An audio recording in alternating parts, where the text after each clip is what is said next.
आप टाइम के पीछे पीछे, टाइम आपके पीछे। नमस्कार, मैं अतुल जय, मानसिक शौचालय इनिशिएटिव में आपका स्वागत है। कहा जाता है कि टाइम का पीछा कर पाना बड़ा ही मुश्किल है। जो लोग टाइम से तालमेल बिठा पाते हैं वही जीवन में सफल होते हैं, वही सक्सेसफुल हो पाते हैं। लेकिन ऐसा भी है कि टाइम आपके पीछे चलता है अथवा आप टाइम से पीछे चलते हैं और टाइम के पीछे आप चलते रहते हैं। कुछ ऐसे समझिए कि जब आप बड़े हो रहे होते हैं तो कहा जाता है कि बेटा, अभी केवल आपका टारगेट है पढ़ाई करना, अथवा आप स्पोर्ट्स में जाना चाहते हैं तो स्पोर्ट्स में जाना, बाकी कामों के लिए आप अगला टाइम आएगा। क्या ये एकदम सटीक तरीका होता है? कभी विचार करिएगा कि ये तरीका जो बता दिया जाता है कि कुछ करने का कुछ टाइम आएगा, ये बात कई जगहों पे तो लागू होती है। जैसे शादी की उम्र होती है, बच्चा पैदा करने की उम्र होती है, रिटायरमेंट की एज होती है।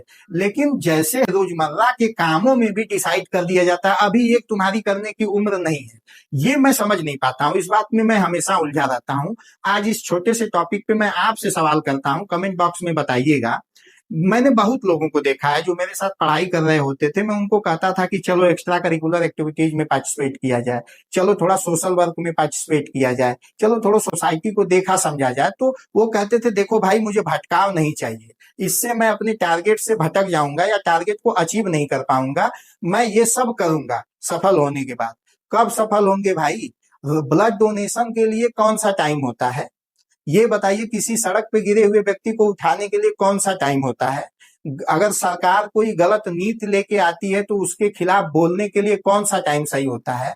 आप पढ़ाई कर रहे हैं, किसी लक्ष्य का पीछा कर रहे हैं, इसका मतलब ये थोड़े हो गया कि आप बोलेंगे नहीं, प्रतिक्रिया नहीं देंगे, अभिव्यक्त नहीं होंगे। अरे जब आप अभिव्यक्त ही नहीं होंगे तो व्यक्ति कैसे रह जाएंगे?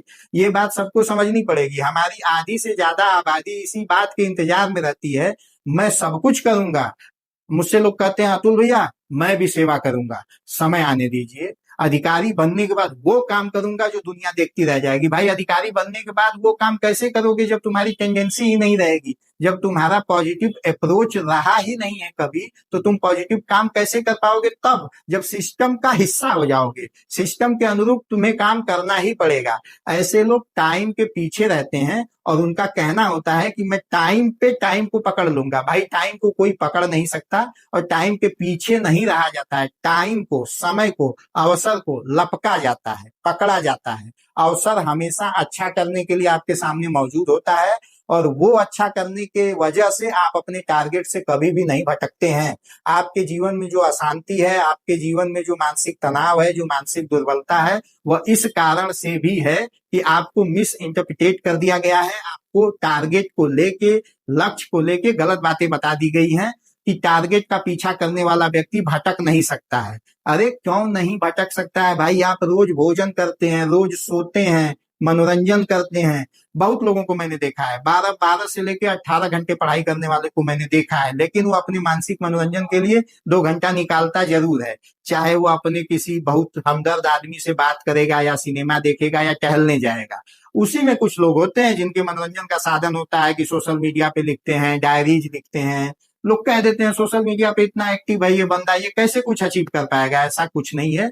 अगर आप ठीक तरीके से, प्रॉपर पॉजिटिव ओरिएंटेशन से सब चीजें सही ग्रेजुअली आगे बढ़ाएंगे और रोज मंथन करेंगे, रोज अपने किए गए पे विचार करेंगे, तब आप टाइम के साथ तालमेल बना के चल पाएंगे।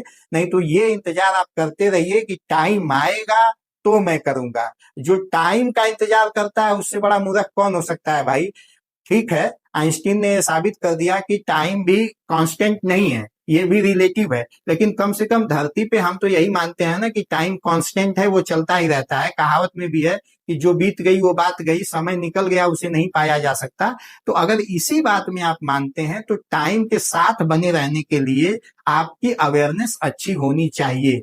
टाइम अवेयरनेस एक बहुत बड़ी बात है। इस विषय पे बहुत डिटेल में अगले एपिसोड में बात किया जाएगा।